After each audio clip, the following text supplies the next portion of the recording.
I always believed that my life was a picturesque dream. I was married to Emily, a brilliant and caring woman who brought joy to every corner of my life. Our home, nestled in a quiet neighborhood, was a sanctuary filled with laughter, love, and a sense of belonging. We had built our life together, from late-night conversations over cups of coffee to weekend escapades exploring nearby trails. But little did I know, that idyllic routine was about to be shattered. It all started when a new neighbor moved in next door. His name was Mark, and he was everything I wasn't. Charismatic, charming, and with an undeniable flair for life, he had an aura that drew people toward him. I first met Mark on a sunny Saturday morning while I was mowing the lawn. He pulled up in a sleek, red Ferrari that seemed to scream confidence and wealth. I remember pausing my work, my eyes widening as I watched him step out of the car, sunglasses perched on his nose and a casual smile on his lips. "Nice wheels you got there," I called out, trying to mask my envy with friendliness. "Thanks. Just moved in." "Name's Mark," he replied, extending a hand. His grip was firm, and I could sense an underlying confidence radiating from him. We exchanged pleasantries, and I learned a bit about his background, a successful tech entrepreneur who had just sold his company for a hefty sum. As I stood there, I couldn't help but feel a pang of insecurity. Here was this man, living in a luxurious house, driving a car that most people could only dream of, while I was just an average guy with a steady job and a mortgage. As the weeks went by, our families began to interact more. Emily was drawn to Mark's charisma, and I often caught them laughing together during neighborhood gatherings. At first, I brushed it off as harmless friendship. After all, they were just neighbors, and I trusted Emily entirely. Yet, a tiny seed of doubt began to sprout in the back of my mind. One evening, I returned home from work earlier than usual. As I pulled into our driveway, I noticed Mark's Ferrari parked in front of my house. My heart raced as I stepped inside, expecting to find Emily and Mark deep in conversation, perhaps discussing the latest home improvement project or planning a barbecue. Instead, the house was silent, and a sense of unease washed over me. I wandered into the living room, hoping to find Emily curled up with a book or watching her favorite show. But she wasn't there. I glanced out the window and saw Mark in his garage, tinkering with his car. There was something about the way he moved, focused and efficient, that made my stomach churn. I tried to dismiss it, convincing myself that I was overreacting. After all, Mark was friendly, and Emily had always been open about her friendships. As the days passed, I began to notice more strange occurrences. Emily would come home late from her yoga classes, often with a hint of perfume that wasn't hers. When I asked her about it, she would laugh it off, saying it was just a new scent a friend had introduced her to. I wanted to believe her, but the doubt continued to gnaw at me. One fateful Friday night, everything came to a head. I had planned a surprise dinner for Emily, hoping to rekindle the spark in our marriage. I cooked her favorite meal, lit candles, and set the table with care. As the clock ticked closer to dinner time, I noticed that she was unusually late. A sense of panic began to creep in. I texted her, but my messages went unanswered. Finally, just as I was about to call, she walked through the door, looking radiant but slightly disheveled. My heart sank as I caught a whiff of that unfamiliar perfume again. "Hey, babe. Sorry, I lost track of time at yoga," she said with a bright smile.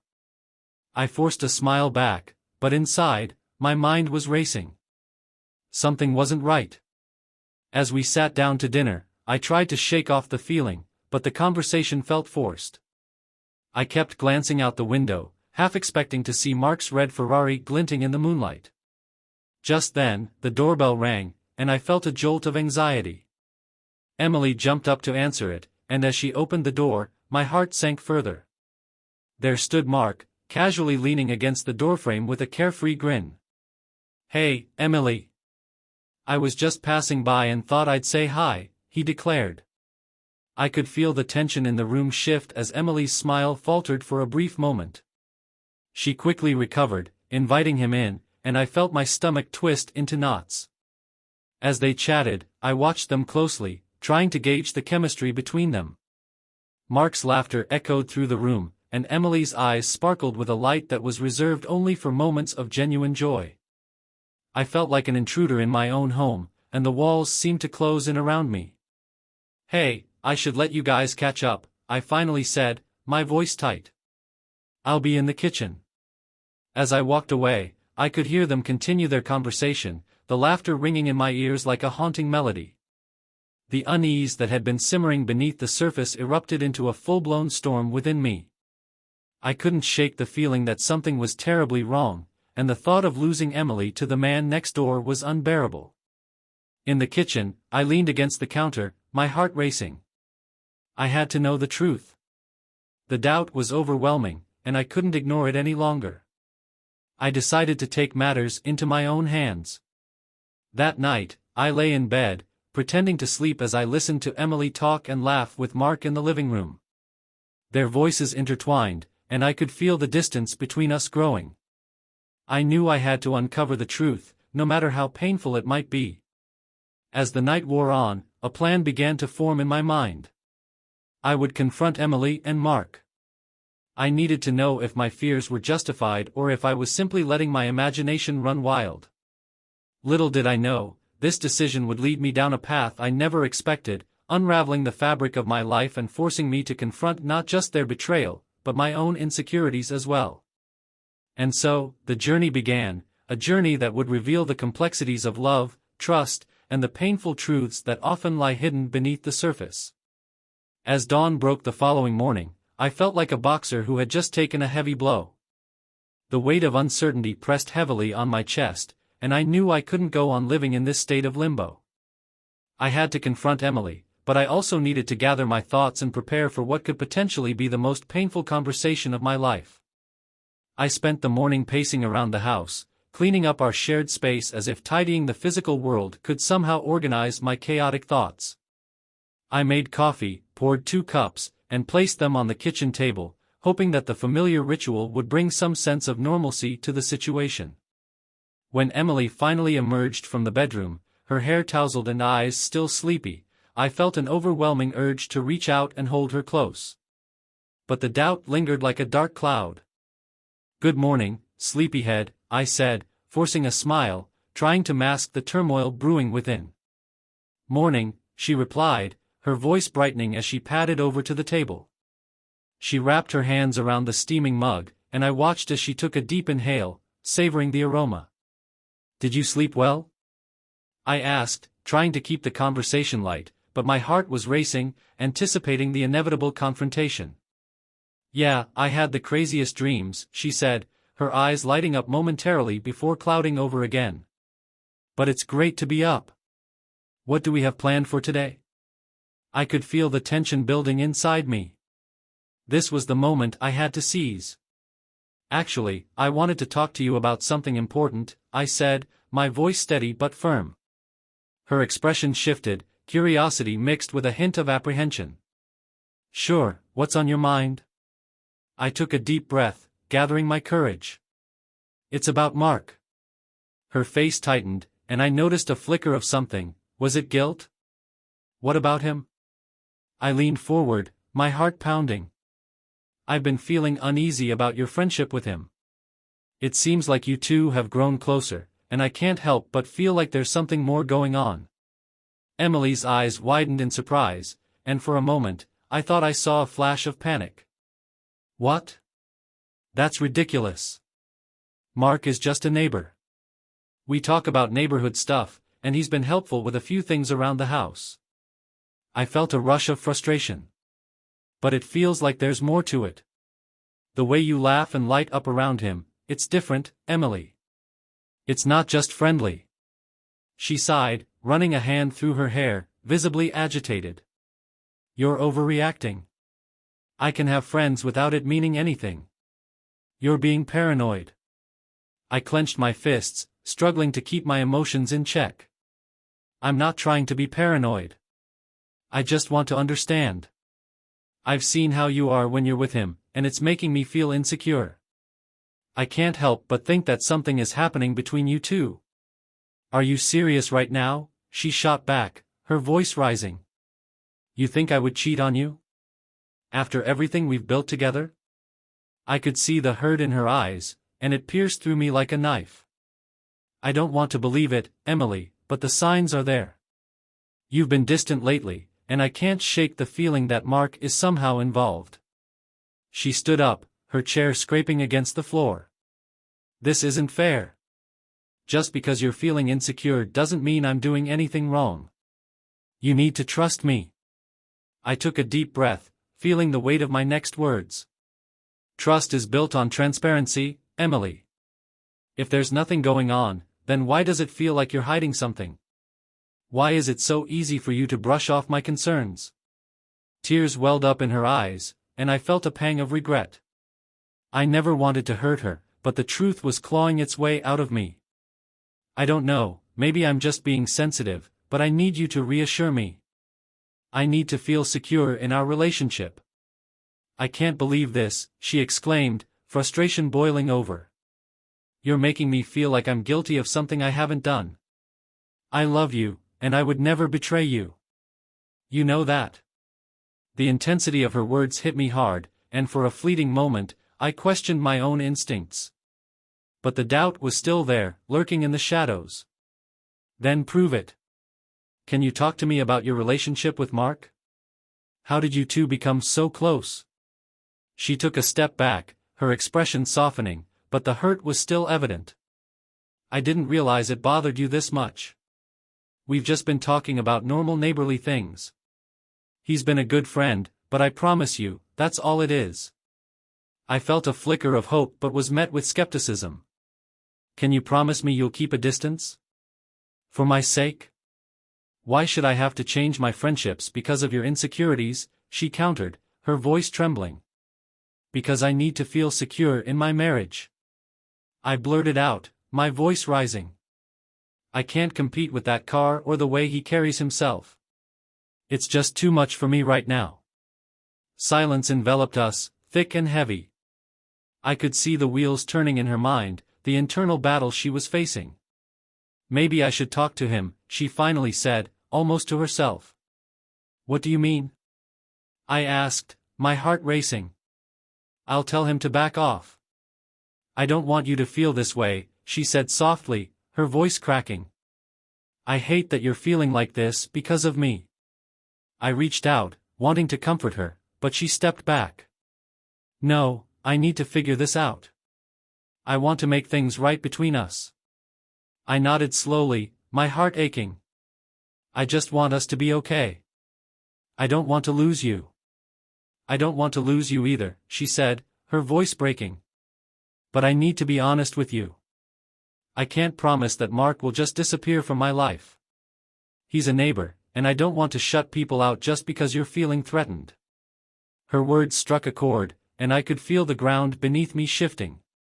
I had to trust her, but that was easier said than done. As Emily left the room to gather her thoughts, I sat alone at the kitchen table, contemplating the conversation we just had. The reality of our situation began to sink in. Whatever was happening between Emily and Mark had opened a chasm between us, and I felt more lost than ever. I picked up my phone and scrolled through my contacts, my fingers hovering over Mark's name. Part of me wanted to confront him directly, to demand answers and lay bare my fears. But another part of me hesitated, knowing that confrontation might only lead to more chaos. As I sat there, grappling with my emotions, I realized that I had a choice to make. I could either let my insecurities drive a wedge between us or take a step back and try to understand the situation from a different perspective. That day would mark a turning point in our relationship, one that would test the very foundation of our love and commitment. Little did I know that the choices made in the coming days would lead me down a path filled with unexpected revelations, ultimately forcing me to confront not only Emily's loyalties but my own fears and vulnerabilities as well. And so, I waited, uncertain of what the future would hold, but knowing that I had to face whatever came next with courage and honesty. The storm was brewing, and I could only hope that we would weather it together. The days that followed were a blur of tension and uncertainty. Emily and I moved through our routines like actors on a stage, performing our roles but unable to connect on a deeper level. I tried to focus on work, but my mind kept drifting back to Mark and the nagging feeling that I was losing my wife to the man next door. Emily had promised to talk to him, but that conversation never seemed to happen. Each time I brought it up, she would dismiss it with a wave of her hand, insisting it was nothing. I could see the frustration in her eyes, and I hated being the source of it. The last thing I wanted was to push her further away, but the fear of losing her loomed over me like a dark cloud. One Saturday afternoon, I found myself sitting in the backyard, staring into the distance. The sun was shining, and the birds were chirping, but I felt utterly detached from the world. I picked up my phone, contemplating whether to reach out to Mark or seek advice from a close friend. Just as I was about to make a decision, I heard the familiar sound of the Ferrari's engine revving. My heart raced as I looked up to see Mark pulling into his driveway, his car gleaming under the sunlight. I felt an urge to confront him right then and there. But what would I say? "Hey, are you trying to steal my wife?" The thought made me cringe. Instead, I watched as he stepped out of the car, his casual demeanor exuding confidence. He waved at me, and I forced a smile in return. "Hey, Mark," I called out, attempting to sound friendly even though my stomach twisted in knots. "Nice day, huh?" "Absolutely. Just taking the Ferrari out for a spin." "Want to join?" he offered, the grin on his face wide and inviting. I hesitated, but the thought of spending time with him felt like a betrayal to Emily. "Nah, I think I'll just chill here." "Thanks, though." "Suit yourself," he called back, shrugging with a playful smirk before heading inside his house. The encounter left me feeling more conflicted than ever. I wanted to trust Emily, but the sight of Mark only fueled my insecurities. What if he was charming her with his charisma? What if she was falling for him in ways I couldn't comprehend? That evening, I decided to take a different approach. Instead of pushing Emily about Mark, I would focus on rekindling our connection. I planned a romantic dinner, hoping to remind her of the love we shared, the memories we had built together. I set the table with candles and prepared her favorite dish, spaghetti with homemade marinara sauce. As the aroma filled the kitchen, Emily walked in, her eyes lighting up at the sight of the dinner setup. "Wow, this looks amazing," she exclaimed, a genuine smile breaking across her face. "You didn't have to go through all this trouble." "I wanted to," I replied, my heart swelling with hope. "I thought it might be nice to spend some quality time together." "Absolutely. I love it," she said, taking a seat at the table. We started eating, and for a moment, it felt like old times. We laughed, shared stories, and reminisced about our early days together. The tension that had built over the past weeks seemed to dissipate, even if just for a while. I felt a glimmer of hope, wondering if we could move past this shadow that had loomed over us. But as the meal progressed, I couldn't suppress the question that was gnawing at me. "Emily, can we talk about Mark?" I said, my voice tentative. Her expression shifted, and I could see the tension creeping back into her shoulders. "I thought we were having a nice dinner, not a confrontation." "I know, and I'm sorry," I said, my heart racing. "But I need to understand what's going on between you two. I can't shake the feeling that I'm losing you." She sighed, running her fingers through her hair, a sign of frustration. "I told you, he's just a neighbor. I don't want to lose you either, but I can't be responsible for your insecurities." I nodded, feeling the weight of her words. "I get that, but it's hard for me. Every time I see him, I remember how different he is from me. The car, the lifestyle, it's hard not to compare." "Why are you comparing yourself to him?" she asked, her voice softer now. "You're not him, and you never will be. You have your own strengths, your own qualities that I love. Then why does it feel like you're drawn to him?" I pressed gently, wanting to understand. "Maybe because he's new and exciting," she admitted, her voice barely above a whisper. "But that doesn't mean I want to be with him. I love you, and I'm committed to us." Her words hung in the air, a mixture of reassurance and uncertainty. I wanted to believe her, but the doubts lingered like smoke, refusing to dissipate. She reached across the table and squeezed my hand, her touch grounding me. "Let's make a pact," she said, her eyes earnest. "If you ever feel uncomfortable or insecure, just talk to me. Don't let it fester. I want us to be open with each other."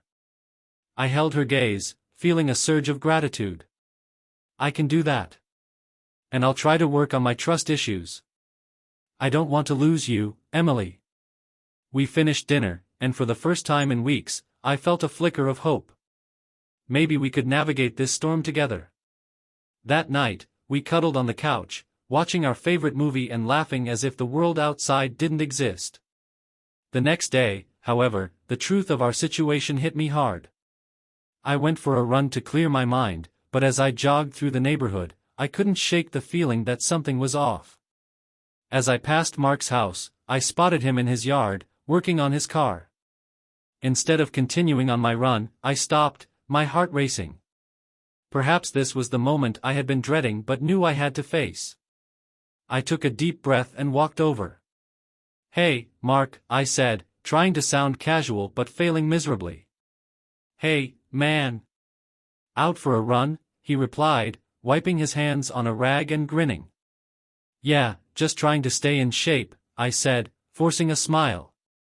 "I wanted to talk to you about something." His expression shifted to one of curiosity. "Sure, what's up?" I hesitated, the words catching in my throat. But I couldn't back down now. "It's about Emily. I need to know what your intentions are with her." He looked taken aback, his surprise evident. "What do you mean?" "I mean, I've noticed how close you two have become, and it's making me uncomfortable," I said, my voice steady. "I need to know if you're trying to pursue something with her." Mark raised an eyebrow, a hint of amusement in his eyes. "Dude, I'm not trying to steal your wife. Emily is a great person, and we've talked a few times." "That's it. Then why does it feel different?" I pressed, my frustration bubbling to the surface. "Because you're feeling insecure," he replied, his tone now serious. "Look, I get it. You see a guy like me and think I'm a threat. But I respect your marriage. I wouldn't do anything to jeopardize it." His words hit me like a wave crashing against the shore. "I just need to hear you say it," I said, my voice softer. "I need to know you're not trying to come between us." "I promise you, I'm not," he said, his expression earnest. "I'm just trying to settle into my new life here. I think Emily is great, but I would never cross that line. You have my word." I felt a weight lift from my shoulders, but uncertainty still lingered. "Thanks for being honest with me," I said, extending my hand. He shook it firmly, and I could see the sincerity in his eyes. "I hope you can trust me, man. I'd hate for this to come between you and Emily." As I walked away, I felt a sense of relief mixed with lingering doubt. I needed to talk to Emily again, to share what I had learned. But deep down, I knew that the road ahead wouldn't be easy. The shadows of insecurity still lurked, and trust would be a fragile thread that needed careful handling. That evening, as we settled down for dinner, I took a deep breath, ready to share my conversation with Mark. I wanted to bridge the gap and rebuild the trust that had begun to fray. Little did I know that the revelations to come would challenge everything I thought I knew about love, loyalty, and the complexities of human relationships. The following morning started off as usual, but I felt an odd tension in the air. I couldn't shake the lingering doubts from my conversation with Mark. His words had been sincere, but something about the way he'd casually dismissed my concerns left me unsettled. I was in the middle of brewing coffee when I noticed a package by the front door. It was a large, unmarked box, wrapped neatly in brown paper. I hadn't ordered anything, and Emily hadn't mentioned expecting a delivery. Curiosity got the better of me, and I brought it inside, placing it on the kitchen counter. Emily was still upstairs, getting ready for the day. I thought about waiting for her to come down, but something urged me to open it. Maybe it was the gnawing suspicion I'd been trying to suppress for weeks, or maybe it was the thought of Mark, his confident smile flashing in my mind. With a shaky breath, I carefully peeled back the wrapping. Inside was a vibrant red dress. It was elegant, sleek, the kind of dress you'd wear to a special occasion. My heart sank. I'd never seen Emily wear anything like this before. It was striking, almost too glamorous for her usual taste. I lifted the dress out of the box, running my fingers over the smooth fabric. As I did, a small card slipped from beneath it, fluttering onto the counter. I hesitated for a second before picking it up. The handwriting was unfamiliar, neat, and precise, for special occasions. Can't wait to see you in it. M. My stomach twisted into a tight knot. Mark. It had to be him. There was no other explanation. The dress, the note, it all fit too perfectly. A cold realization settled over me. My worst fears were being confirmed right in front of me, packaged neatly in a box. I stood frozen, staring at the dress in disbelief. My mind raced. Had Emily been lying to me this entire time? She had brushed off my concerns about Mark, insisting that they were just friendly neighbors. But this was more than just neighborly. This was intimate. The sound of Emily's footsteps coming down the stairs snapped me back to reality. I quickly stuffed the dress back into the box and shoved it under the kitchen table, my heart pounding in my chest. I needed time to process this. I needed to figure out what to say, how to confront her about this without making everything explode.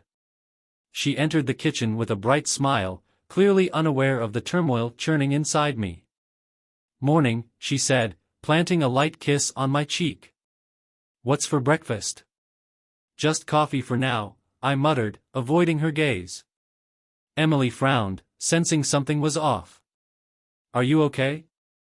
You seem a little distracted." I forced a smile, trying to hide the turmoil inside. "Yeah, just a lot on my mind." She studied me for a moment, her eyes narrowing. "Is this about Mark again?" I froze. Her intuition always unnerved me, but this time, it felt like she could read my thoughts too clearly. "Why would you think that?" I asked, my voice tighter than I intended. "Because every time you get quiet like this, it's usually about him," she said, crossing her arms.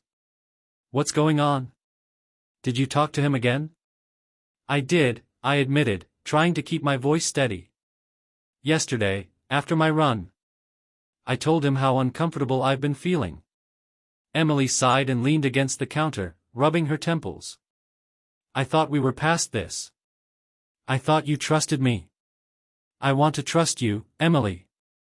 "I really do," I said, feeling my anger bubble beneath the surface. "But it's hard when things like this happen."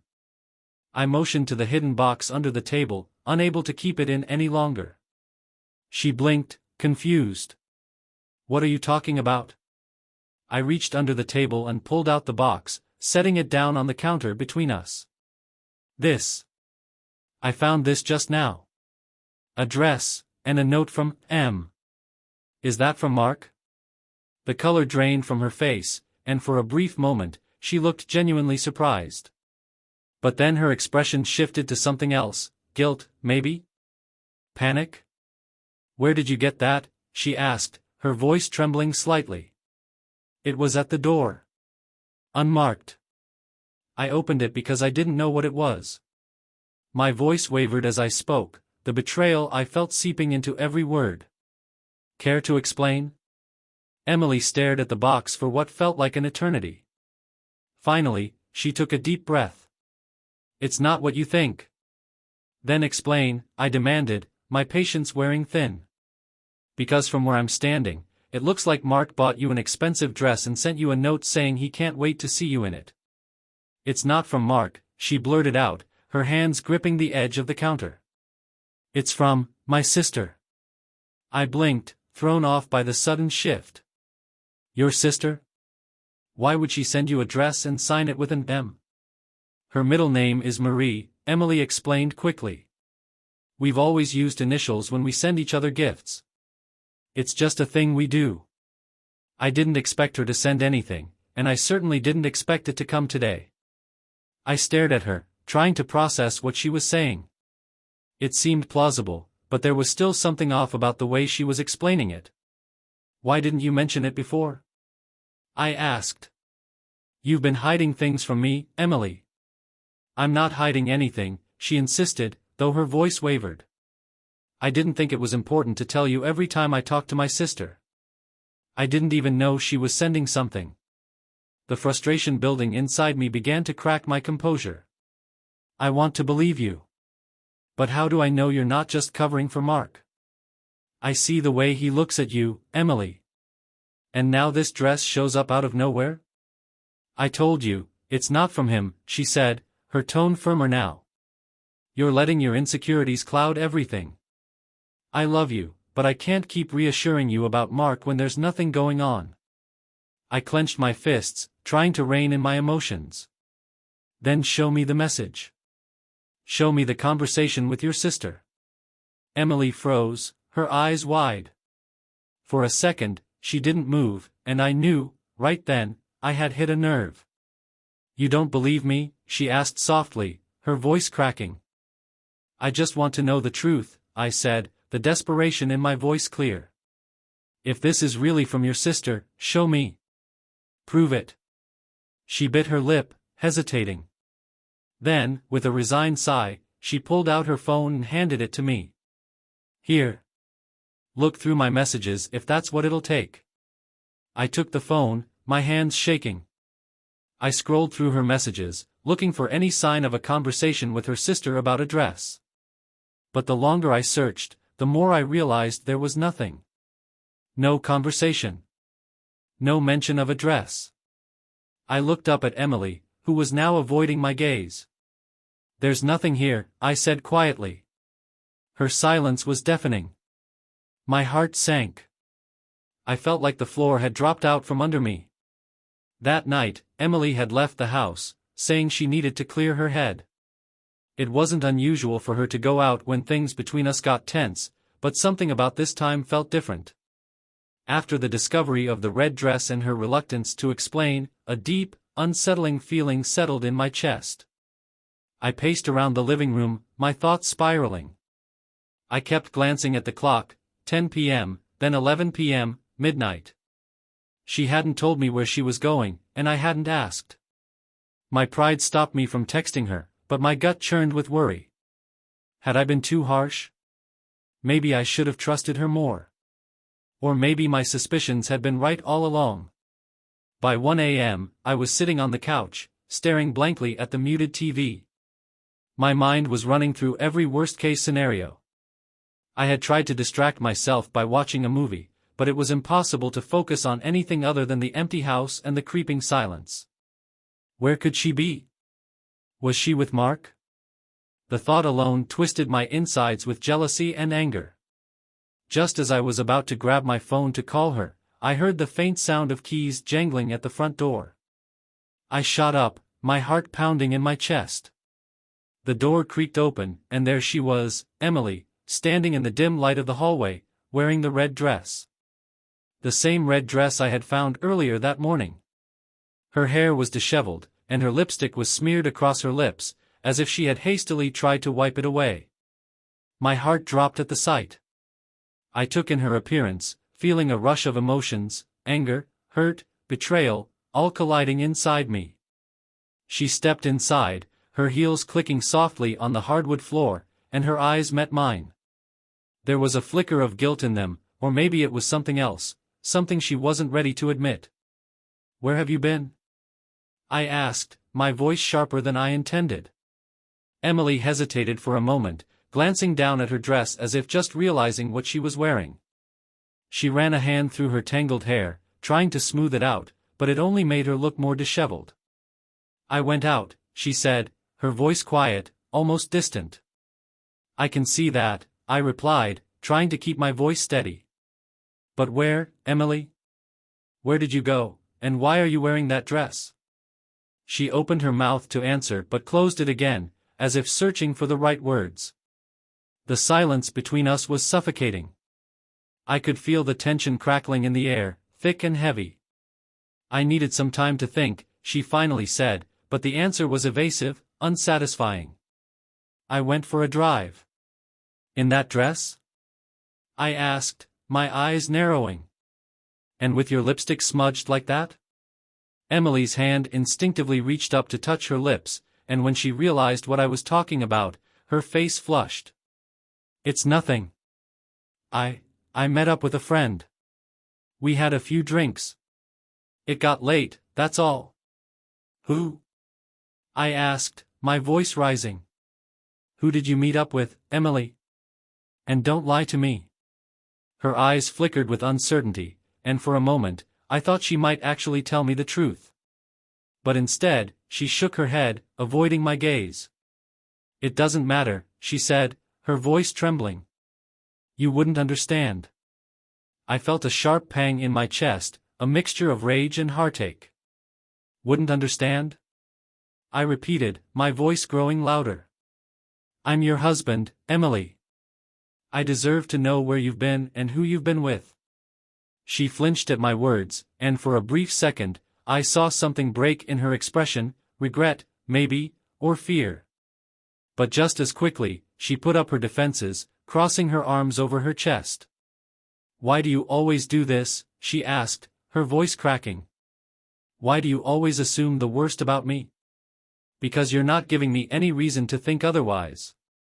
I shouted, unable to hold back my frustration any longer. You come home in the middle of the night, wearing that dress, looking like you've been with someone. And you expect me not to ask questions? Tears welled up in her eyes, but she blinked them away, refusing to let them fall. I'm tired, she said, her voice breaking. I'm tired of constantly having to defend myself to you. I'm not doing anything wrong. Then prove it, I said, stepping closer to her. Tell me the truth, Emily. Who were you with? She shook her head, biting her lip as more tears threatened to spill. I can't. I can't do this right now. Can't or won't? I asked, my voice cold. Her silence was answer enough. I turned away from her, unable to look at her any longer. The room felt like it was closing in on me, the weight of everything crushing down on my chest. I didn't want to believe it, I didn't want to believe that she was lying to me. But every instinct I had was screaming that something was terribly wrong. Emily moved past me, her footsteps soft as she made her way up the stairs. She didn't say another word, and I didn't follow her. Instead, I stood in the middle of the living room, my mind racing with 1,000 unanswered questions. Was she with Mark? The thought gnawed at me like a persistent itch. I pictured them together, laughing, sharing drinks, maybe something more. The image made my blood boil, but I couldn't prove anything. I didn't know for sure. I stayed downstairs for hours, too restless to sleep, too anxious to think clearly. Eventually, the sun started to rise, casting a pale light through the windows. I hadn't slept at all, and I felt hollow, drained of everything. When Emily finally came downstairs the next morning, she looked just as exhausted as I felt. She had changed out of the red dress and was now in her usual comfortable clothes, jeans and a sweater. But the tension between us was palpable, thick like a wall, and neither of us knew how to break through. I'm sorry, she said quietly, her voice hoarse. I looked at her, waiting for more. Waiting for an explanation, for something that would make sense of everything that had happened. But she didn't offer anything else. Just that one word. I don't know what to say anymore, I replied, my voice tired. I don't know how to fix this, Emily. I don't know how to trust you when you keep shutting me out. She lowered her gaze, her hands fidgeting in her lap. I don't want to lose you, she whispered, barely audible. But I don't know how to fix this either. We sat there in silence, both of us trapped in our own thoughts, our own doubts. I wanted to believe her, I wanted to believe that there was some innocent explanation for everything. But I couldn't shake the image of her in that red dress, her smeared lipstick, the secrets she wasn't telling me. I didn't know if our marriage could survive this. I didn't know if we could find our way back to the trust we once had. But one thing was clear, things would never be the same again.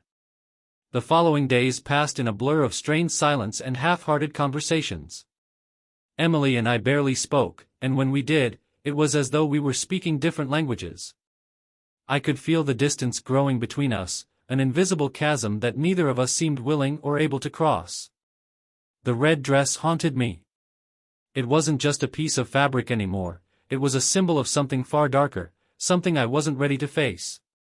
Every time I closed my eyes, I saw her in it, smudged lipstick, and the look of guilt in her eyes. I tried to push the image away, to tell myself that I was being paranoid, but the doubts lingered. I tried to keep myself busy with work, but no amount of distraction could shake the gnawing feeling inside me. Something was wrong, something was deeply wrong. And deep down, I already knew what it was, even if I couldn't admit it to myself. One evening, a few days later, I came home from work early. I hadn't told Emily, hoping that maybe we could talk, maybe I could surprise her and we could finally have the conversation we had been avoiding. I pulled into the driveway, the familiar sight of our house greeting me, but something felt off. Mark's Ferrari wasn't in his driveway, and Emily's car was missing too. I brushed it off at first. She could have been out running errands, or maybe she was visiting a friend. But as I walked up to the front door, an inexplicable unease settled over me.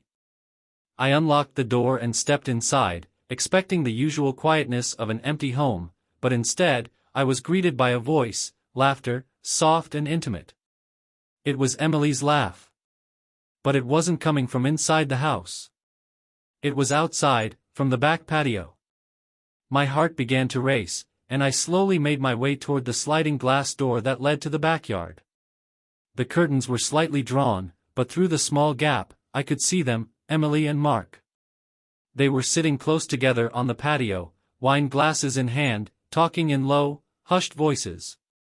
She was smiling, a smile I hadn't seen in what felt like months, and the way she looked at him, it was unmistakable. For a moment, I froze, watching them from the shadows of my own home, as if I was an intruder in my own life. The scene in front of me shattered whatever hope I had been clinging to. This wasn't just friendly neighborly interaction, this was something else, something intimate. Something that shouldn't have been happening. Mark leaned in closer, his hand brushing against her knee, and Emily didn't pull away. She didn't even flinch. Instead, she tilted her head slightly toward him, her lips parting as she whispered something I couldn't hear. My blood boiled, but at the same time, I felt numb, like I was watching everything from a distance. I don't know how long I stood there, watching, but when Mark reached out and gently touched her face, his thumb brushing across her lips, I couldn't take it anymore. I slid the door open with more force than I intended, and the sound startled them both. They jerked apart as if caught in the act, because they were. Emily's eyes widened when she saw me, and for a brief moment, I saw panic flash across her face. Mark, on the other hand, didn't seem surprised at all. He leaned back in his chair, his expression calm, as though he had been expecting this. "What the hell is going on here?" I demanded, my voice shaking with a mixture of anger and disbelief. I didn't want to believe what I was seeing, but the truth was staring me in the face, undeniable and cruel. Emily stood up quickly, her hands trembling as she tried to compose herself. "It's not what it looks like," she stammered, but even as the words left her mouth, we both knew how hollow they sounded. "Really?" I said, my voice dripping with sarcasm. "Because it sure looks like you're sitting here with him, drinking wine, while I'm at work. It sure looks like you're enjoying yourself a lot more than you have with me lately." She didn't say anything, her eyes darting between me and Mark. The silence stretched on, suffocating. "Emily," I said, my voice lower now, the hurt evident. "Just tell me the truth. Stop lying. Are you having an affair with him?" Her lips parted, but no words came out. Her eyes were glassy, filled with guilt and something else, something that terrified me because I realized I already knew the answer. She didn't have to say it.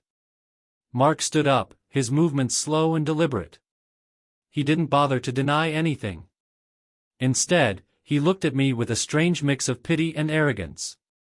"You deserve to know the truth," Mark said calmly, as though he was the one doing me a favor.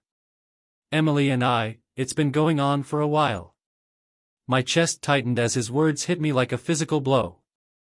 I felt sick to my stomach, my heart pounding so hard I thought it might burst out of my chest. I looked at Emily, desperate for her to say something, anything that would contradict what he had just said. But she remained silent, tears streaming down her face as she finally lowered her gaze to the ground. "So it's true?" I asked, my voice barely a whisper now. "You've been cheating on me? With him?" She nodded, her tears falling freely now. "I didn't mean for it to happen," she whispered. It just did. I'm so sorry." "Sorry?" I repeated, the word bitter on my tongue. "You're sorry? For what, Emily? For lying to me? For sneaking around behind my back with the neighbor? Or are you just sorry that you got caught?" She sobbed, covering her face with her hands. I wanted to feel angry, I wanted to scream and yell and break something. But all I felt was an overwhelming sense of betrayal and loss, as if the ground had been ripped out from under me and I was free-falling into a void. Mark stood there, unbothered by the chaos he had caused. His calmness only fueled the rage simmering inside me. How could he be so smug, so unapologetic, when he had just admitted to destroying my marriage? "I trusted you," I said to Emily, my voice breaking. "I loved you. And this is what you do? You throw it all away for him?" Emily looked up, her face streaked with tears. "I didn't want to hurt you," she said, her voice cracking. "I never meant for it to go this far." "But it did," I replied coldly. "And now I don't even know who you are anymore." I turned to Mark, my fists clenching at my sides. "And you," I spat. "You moved here, pretended to be friendly, all while you were sleeping with my wife? What kind of man does that?" Mark shrugged, completely unrepentant. "It wasn't personal," he said, as if that made it any better. "Things happen. Things happen." The casualness of his response made my blood boil. I had lost everything, my trust in Emily, my faith in our marriage, and to him, it was just something that happened. I couldn't stay there any longer. The sight of them, the memories of the past weeks, the red dress, it was all too much. Without another word, I turned and walked back inside the house, slamming the door behind me. I could hear Emily calling my name, her voice pleading, but I didn't stop. I didn't look back. Once inside, I collapsed.